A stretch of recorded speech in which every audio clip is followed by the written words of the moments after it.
As she sat watching the world go by, something caught her eye. It wasn't so much its color or shape, but the way it was moving. She squinted to see if she could better understand what it was and where it was going, but it didn't help.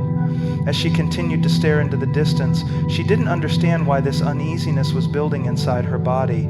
Look at me, listen carefully, because what I am about to tell you is not just words, it is truth, and it will change how you see everything. Some of you are standing before doors that will not open. You have prayed, you have knocked, you have begged God to make a way, and yet silence, no movement, no answer. And in that silence, doubt creeps in. Has God forgotten me? Does he not hear me? Have I done something wrong? But I tell you today, God is not ignoring you. He is not late. He is not absent. He is sovereign. And if the door has not opened, it is because he, in his perfect wisdom, has not yet willed it to open. Or he is protecting you from walking into something that would destroy you.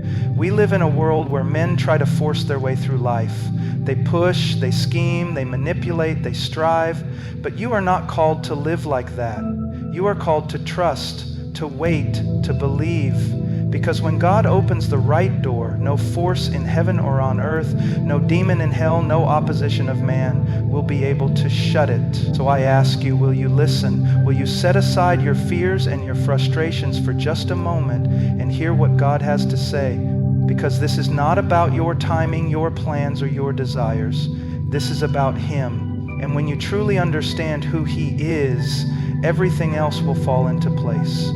There is no door that opens or closes apart from the sovereign will of God, not one. The greatest lie the world tells you is that you are the master of your own destiny, that you chart your own course, that with enough effort, enough ambition, enough willpower, you can make anything happen. That is the arrogance of man, that is the foolishness of those who do not know God. Because if you knew him, if you truly knew him, you would tremble at the thought that anything could happen apart from his hand. God is not some distant observer watching your life unfold. He is the one who holds the keys to every door, who commands the rising of the sun, who governs the very breath in your lungs. He is not waiting for you to make a move so he can react. He is the one who establishes your steps before you take them. Scripture does not say man opens the door and God blesses it. No, it says that God himself opens doors that no one can shut, and shuts doors that no one can open. And yet we live as though we can force our way through life. We grow impatient. We wrestle with our circumstances. We push against his will as though we can bend it to our own. But tell me, when has that ever worked? When has a man ever warred against God and won? Look at the Tower of Babel. Look at Pharaoh. Look at Nebuchadnezzar. Kingdoms have risen and fallen by the hand of God alone, and yet we think we can move without him? Some of you are frustrated right now because doors you thought should open have remained shut. You applied for the job and didn't get it. You pursued the relationship and it fell apart. You made plans, you invested, you sacrificed, and still the door stayed closed. And in your heart, maybe you have started to wonder, why God, why would you withhold this from me? But hear me, it is not a denial. It is a divine redirection. If you could see what he sees, if you knew the weight of what lies behind some of the doors you are so desperately trying to pry open, you would fall to your knees and thank him for shutting them. Some doors do not lead to blessing. They lead to destruction. They lead to compromise. They lead to a place where your faith is strangled, where your love for God is traded for comfort, where your soul is slowly numbed by the world until you can no longer hear his voice. And he loves you too much to let that happen. Oh, but we are so blind. We only see what is in front of us.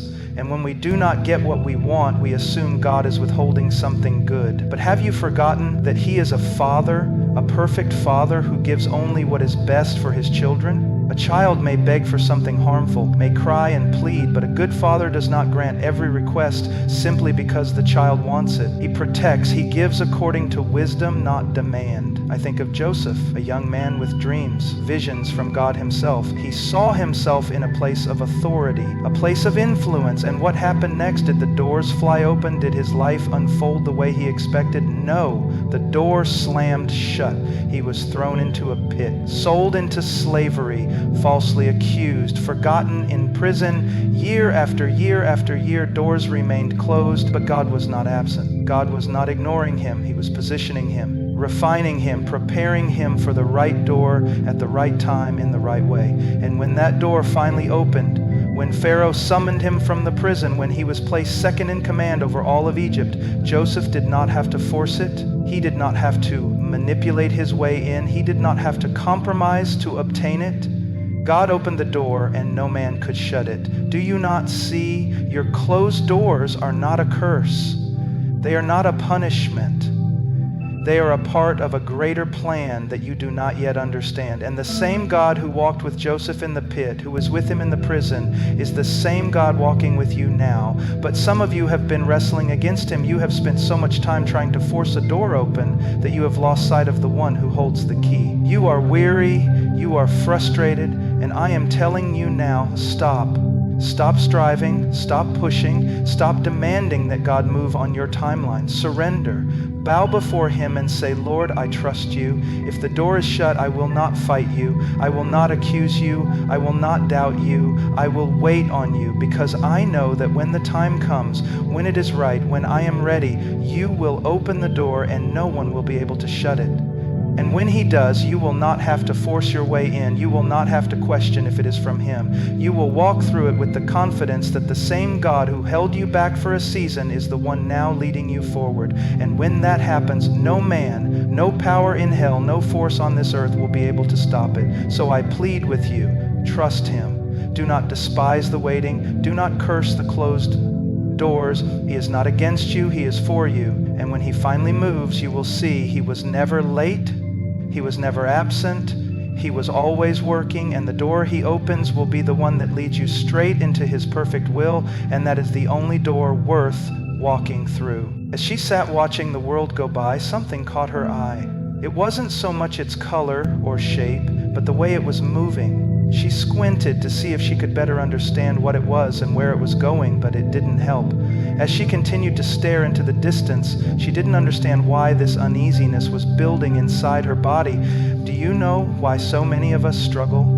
Why so many of us are filled with anxiety, with doubt, with frustration? It is because we do not trust the timing of God. We may say we trust him, we may sing songs about his faithfulness, but when the door does not open when we expect, when things do not move according to our schedule, when our prayers seem to go unanswered, we begin to panic. We begin to question, Lord, have you forgotten me? Have I done something wrong? Why are you silent?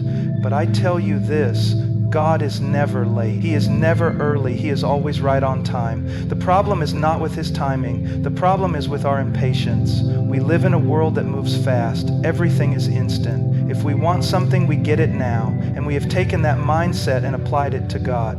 We think he should move according to our schedule, that he should open doors the moment we knock.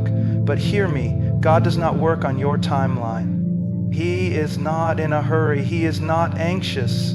He is not bound by your expectations. Look at Abraham. God told him he would be the father of nations. He was given a promise, but then what happened? Silence. Years passed, decades, no son. And Abraham, in his impatience, in his frustration, took matters into his own hands. He did not wait on the timing of God. He forced a door open. And what was the result? Ishmael, a decision that brought conflict, pain, and consequences for generations. That is what happens when we refuse to wait on God. We move ahead of him. We create something in our own strength, and then we expect God to bless it. But God does not bless disobedience. He does not reward impatience. He does not alter his perfect plan to accommodate our restless hearts. He is not only concerned with getting you to the right door, he is concerned with getting you there at the right time. Because a blessing given too soon is not a blessing, it is a burden. Think of a young child who begs his father for a car. He is not ready, but he wants it now. And if the father in his weakness gives in to the child's demands, what happens? The very thing that was meant to be a blessing becomes a danger. It destroys rather than helps. But a wise father waits. He does not say no.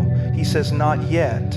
And when the time is right, when the child is mature, when he is ready, the father gives what was promised, and it is good. That is how God works. Some of you are asking for things that you are not yet ready for. You want the door to open, but if it did, it would crush you. The weight of it would be too much. You do not see it, but God does. And in his mercy, in his love, he is holding it back.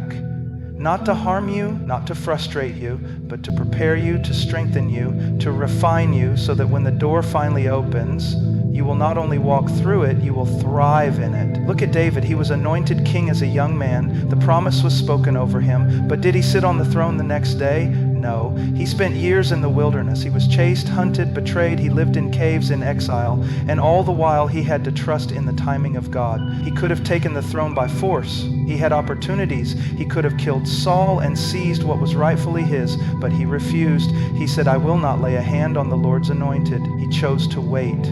And when the time was right, when he had been tested, refined, humbled, God opened the door and David became king, not by manipulation, not by impatience, but by the sovereign hand of God. Some of you are in the wilderness right now. You are looking at a promise that feels far away. You are growing weary of waiting. But do not take matters into your own hands. Do not try to force what God has not yet given.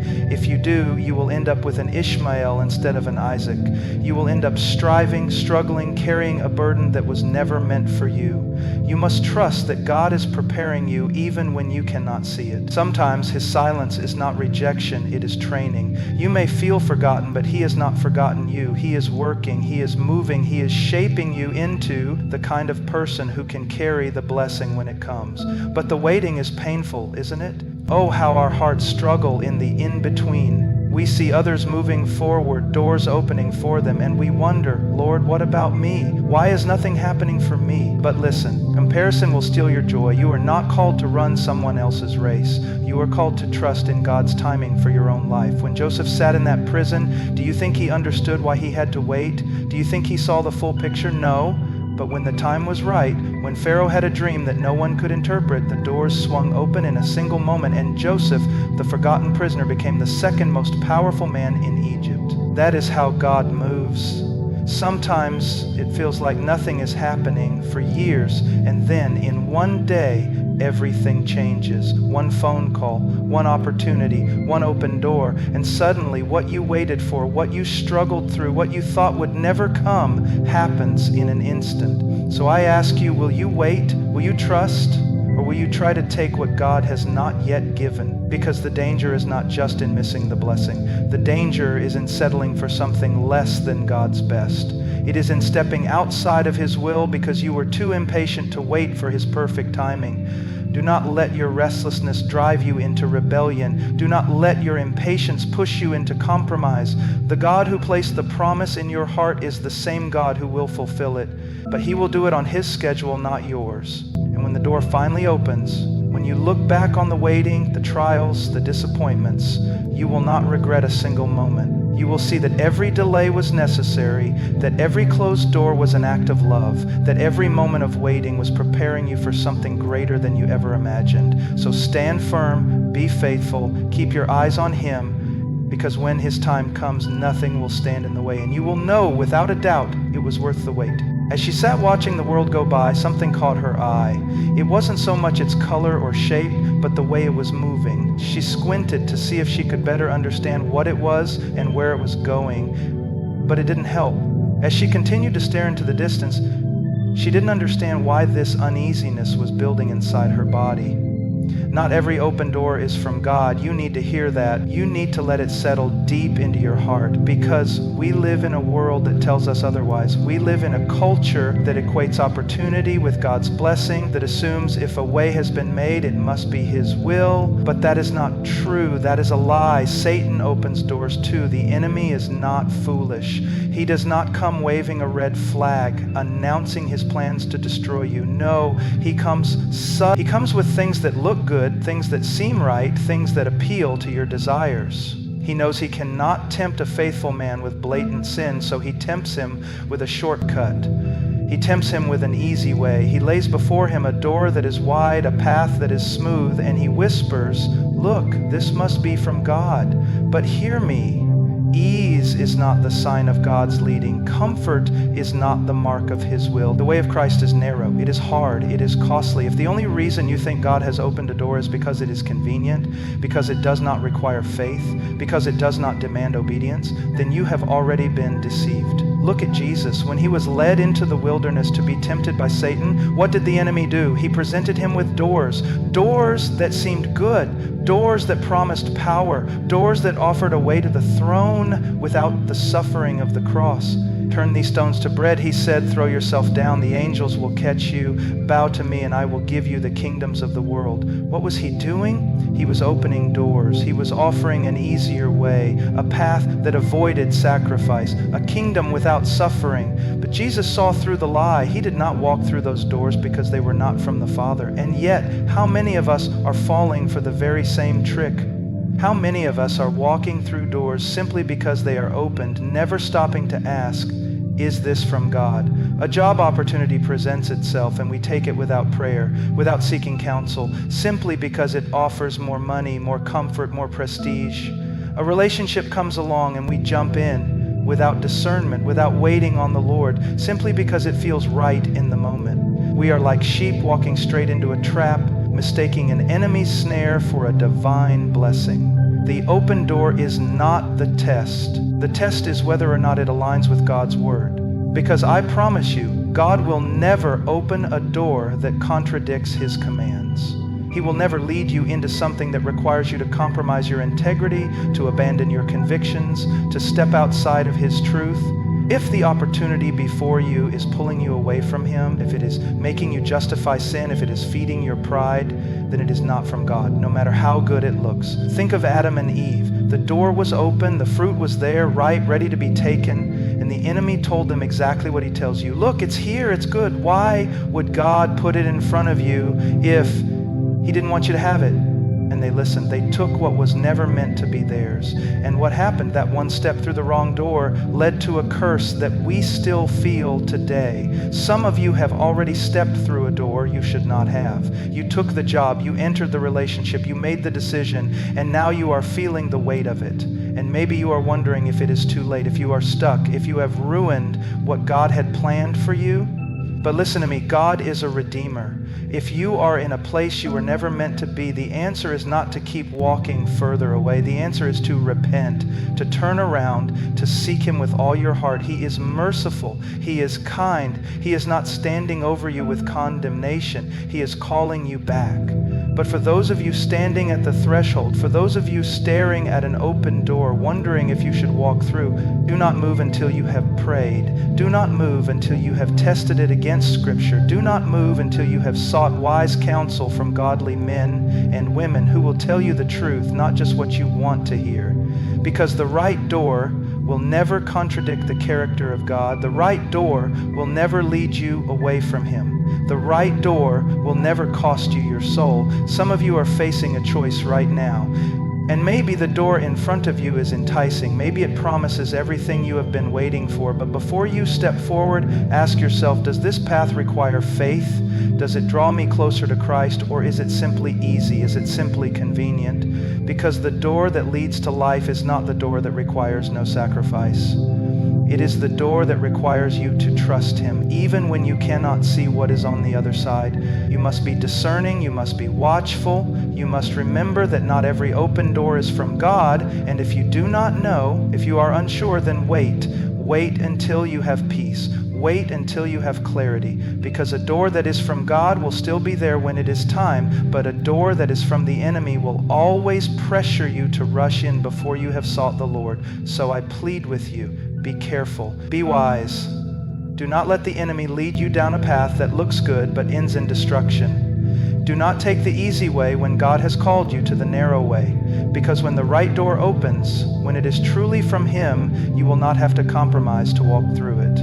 You will walk through it with confidence, with peace, with the full assurance that where he leads, he will sustain. And that is the only door worth stepping through. As she sat watching the world go by, something caught her eye. It wasn't so much its color or shape, but the way it was moving. She squinted to see if she could better understand what it was and where it was going, but it didn't help.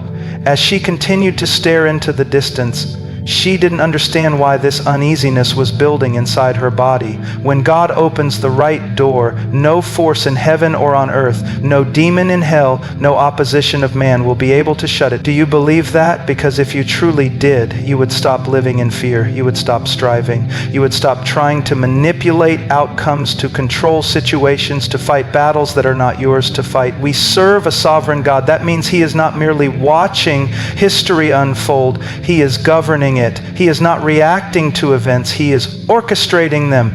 Every door he opens by his power. Every door he shuts for a reason. And when the time comes for you to step into what he has prepared, nothing, absolutely nothing, will be able to stand in the way. But some of you are afraid. You are afraid that if you do not move fast enough, the opportunity will pass you by. You are afraid that someone else will take what was meant for you. You are afraid that if you do not push, if you do not strive, if you do not make it happen, then it will never come to pass. But who told you that? Who told you that you must fight for what God has already declared as yours? Who told you that his will depends on your ability to seize it?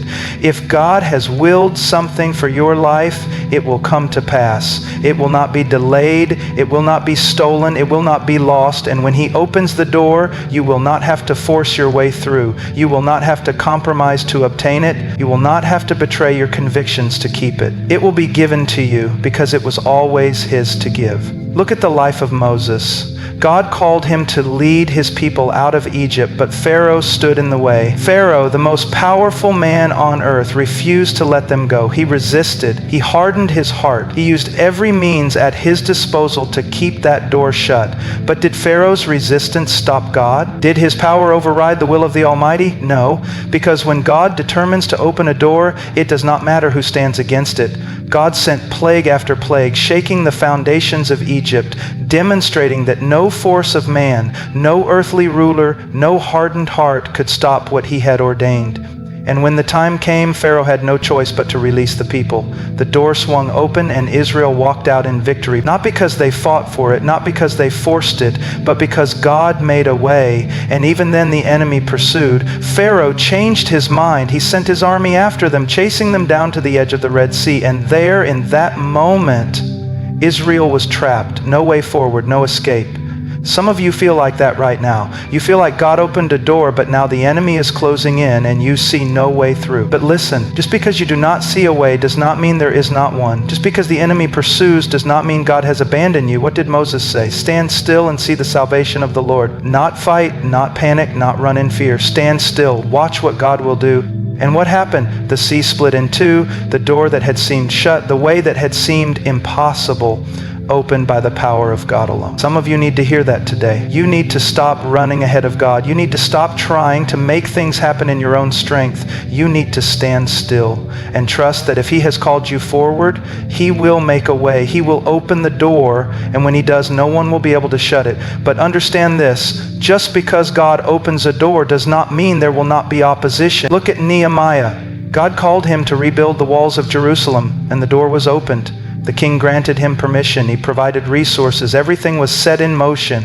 But what happened next? Opposition arose. Enemies came against him. They tried to stop the work, to discourage him, to make him afraid. But Nehemiah did not waver.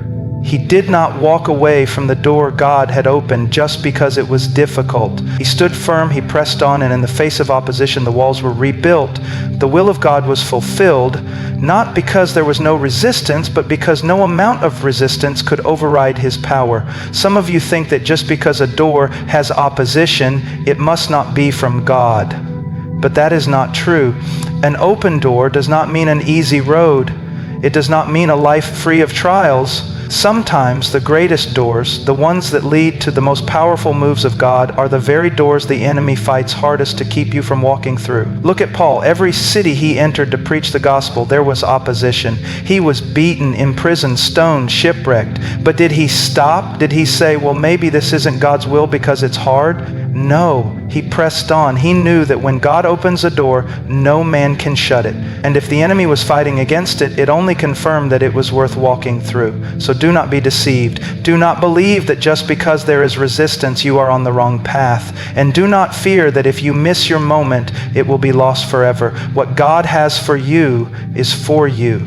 The door he has opened, no one can shut. And when he calls you to step forward, you can do so with boldness, knowing that he goes before you. Some of you have been hesitating. God has opened a door, but you are afraid to walk through it. You are waiting for the perfect conditions, for absolute certainty, for a path free of obstacles. But faith does not work that way. Faith requires trust.